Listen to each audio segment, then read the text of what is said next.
I bet you didn't know how hilariously awkward 50 Shades of Grey can be. So, as I announced in a delirium of hatred last night, I have begun reading 50 Shades of Grey, and I'm going to share the experience with you. This will accomplish two things. It will provide me with an important emotional outlet, thus lowering my blood pressure, and it will give you the experience of reading the book without really having to read it. Much like videotaping a friend getting stitches gives you the experience, but not the pain and hassle of cutting your own finger with a razor blade because you're too lazy to get up and get the scissors to open that USB drive packaging. We have a lot to cover.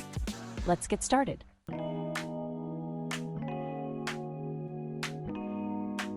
You need to hear this if you're having a bad hair day. Our story begins with our heroine, Anna, looking in the mirror. She doesn't like what she sees. Her hair is uncooperative. Also, she has huge blue eyes and pale skin in our American culture, which does not value these things as traditional hallmarks of beauty or anything. She's pissed off at her roommate, Kate. Why?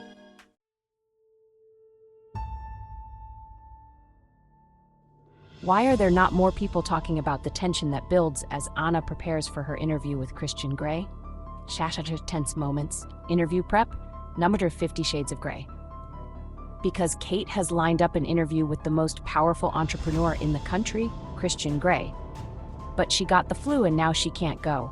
Even though Anna is having a bad hair day, has exams coming up, and has to work, her selfish friend is trying to manipulate her into going to do the interview herself. Therefore, she cannot attend the interview she'd arranged to do with some mega industrialist tycoon I've never heard of for the student newspaper. So I have been volunteered. I have final exams to cram for, one essay to finish, and I'm supposed to be working this afternoon. But no, today I have to drive 165 miles to downtown Seattle in order to meet the enigmatic CEO of Grey Enterprises Holdings, Inc. As an exceptional entrepreneur and major benefactor of our university, his time is extraordinarily precious. She's never heard of this guy, except that she knows the extremely unwieldy name of his company, that he's an entrepreneur, that he gives tons of money to the school she attends, and that he's super busy. This is the kind of logical error that I'm finding over and over in this book, and I've only read 3 chapters so far. But putting that aside for a minute, doesn't this sound like an amazing opportunity for her friend?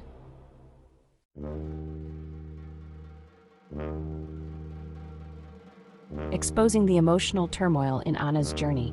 Emotional journey, reluctance, 50 Shades of Grey. Anna, I'm sorry.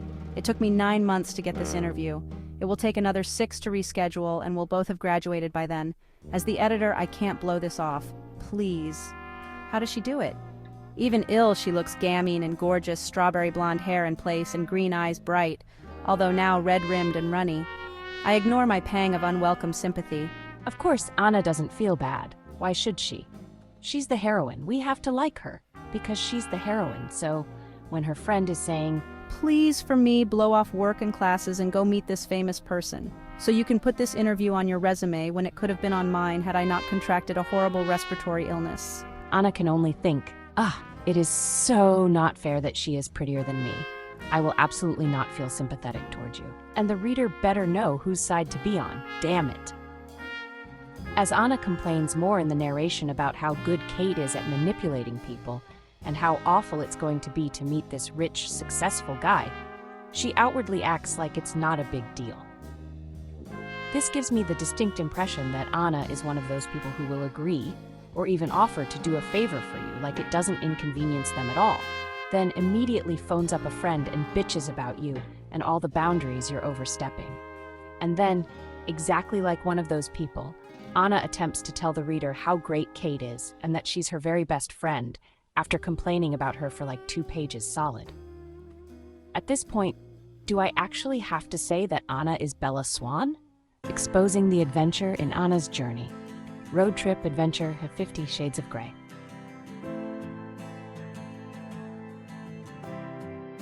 So Anna sets off from Vancouver heading toward Portland. Wait a second, didn't she say she had to go to Seattle to meet this Grey guy? I can never tell where I am in this series. Just in the nebulous Pacific Northwest, I guess. Dear non-American author trying to write in Americanisms. It's either floor it or put the pedal to the metal. And actually, no one says the latter anymore. By the way, she's flooring it to the pedal in a Mercedes loaned to her by Kate. A Mercedes, and she's still bitching?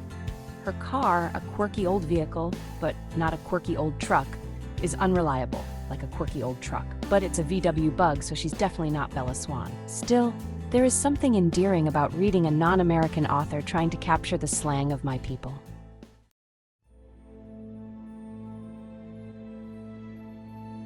I bet you didn't know how suspenseful a visit to an office building could be. When she gets to Christian Grey's steel and glass office building, with the building name in steel letters over the glass doors to the steel and glass and sandstone lobby, we learn that Anna's name is really Anastasia Steele. Because that's totally not a porn star name, and the word Steele had to be used in some form or another in every single sentence in this scene. Anna runs through a succession of blonde receptionists, each one making her feel more and more like Anne Hathaway in the interview scene in The Devil Wears Prada. In fact, her outfit sounds kind of familiar.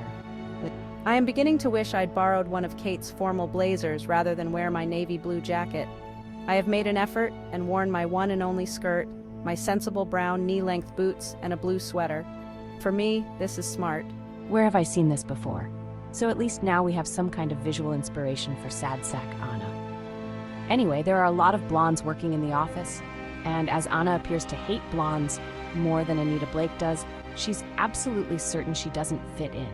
She signs in, gets a visitor's pass, and heads upstairs to the second steel and glass and sandstone and steel and more glass and mahogany and red and yellow and pink and brown and scarlet and black and ochre and peach and ruby and olive and violet and fawn and violet and gold and chocolate and mauve and cream and crimson and silver and rose and azure and lemon and russet and gray and purple and white and pink and orange and blue lobby.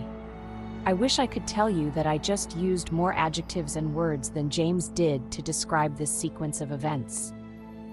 I am many things, but I am not a liar. This is one of the biggest problems with 50 Shades of Grey. It's like a team of cameras is following Anna everywhere she goes every second of the day, and it's being transcribed for the reader into the book, no matter how inane the details. Mr. Grey will see you in a moment. May I take your jacket? Oh, please. Have you been offered any refreshment? No. Oh dear, is blonde number one in trouble? Would you like tea, coffee, water? A glass of water, thank you. Olivia, please fetch Miss Steele a glass of water. Her voice is stern. Olivia scoots up immediately and scurries to a door on the other side of the foyer. My apologies, Miss Steele. Olivia is our new intern. Please be seated. Mr. Grey will be another 5 minutes. Olivia returns with a glass of iced water. Here you go, Miss Steele. Thank you. Let's do a little writing exercise, shall we? Let's see if we can make that chunk of pointless dialogue into something more manageable, to move the story along to literally anything else in literally a tenth of the time. I'll go first. One of the blonde receptionists took my coat and offered me a glass of water.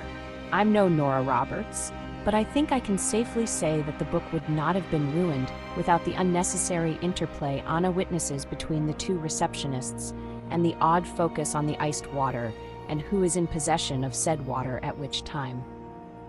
Because Anna still doesn't know a single thing about Christian Grey, besides his name, his mother's maiden name, his place of birth, the name of his first pet, the security code on the back of his Visa card, his blood type, and whether or not he's circumcised. She doesn't know how old he is or what he looks like.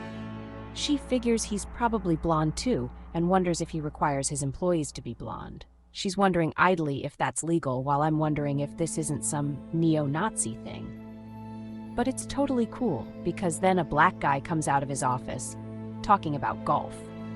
So Christian Grey is definitely not an Aryan nationalist.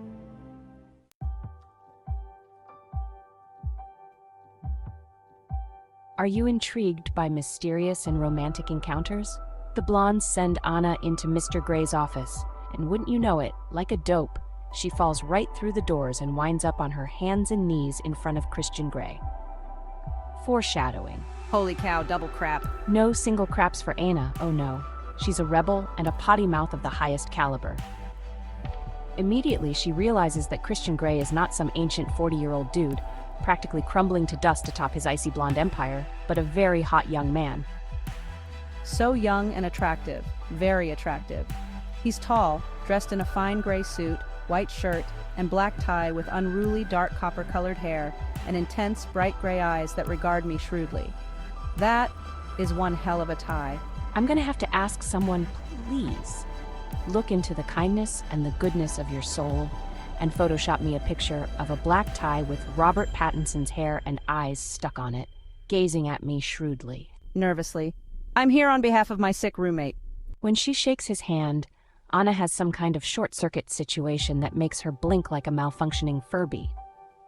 She explains that she's there on behalf of her sick roommate, then makes a stunningly astute comment about some paintings in his office. These paintings are really something. Of course, he agrees with her, and this puts Anna immediately at ease, knowing that they are on the same level, intellectually. Just kidding. Instead, she's building him up in her head, calling him an Adonis and being too embarrassed by his really good-lookingness to operate the recorder. He's amused by her uncertainty, she can tell, because tycoons often find it amusing to have their time stolen by inept student non-reporters. You need to hear this if you're a fan of light and conversational interviews. The interview with Christian Grey is light and conversational. Interview, conversation, 50 Shades of Grey.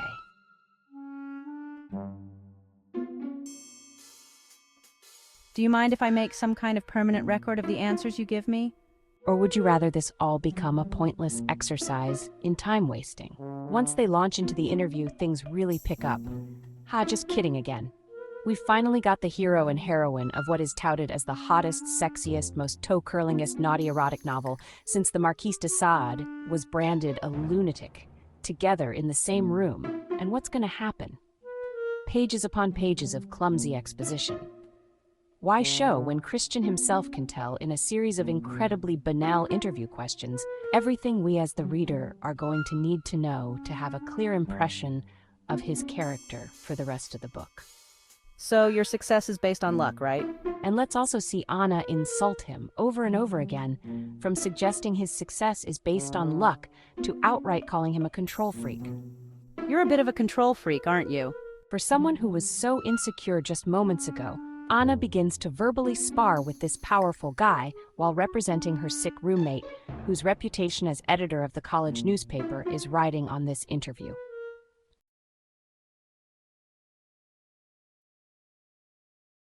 Are you puzzled by your own feelings? Anna's impressions are reflective and introspective. Introspection, reflection, 50 Shades of Grey. Still, even though he is, by her own description, an arrogant control freak who does weird things with his fingers while looking at her, Anna is completely sexually paralyzed by his stunning physical appearance, which, as far as I can tell from the numerous superlatives Anna breathlessly recounts, is like looking directly at the face of God if God were an orgasm dipped in chocolate and the perfect pair of jeans. What's wrong with me? Why am I so distracted by someone who is just the physical manifestation of the very soul of perfect beauty? So, while Christian Grey is rattling off incredibly intimate details of his life to a rude, awkward, mousy college student who just spilled her ass through his office doors, Anna is practically writing odes to his teeth and wondering what's so wrong with her that she would be distracted by someone who is just the physical manifestation of the very soul of perfect beauty. The scene goes on so long, Christian actually has to cancel his next meeting.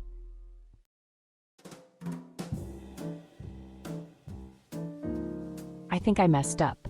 When it comes time for Anna to leave, he teases her about her earlier fall, helps her put on her jacket, and walks her to the elevator. But only after this passage. Well, you'd better drive carefully. His tone is stern, authoritative. Why should he care?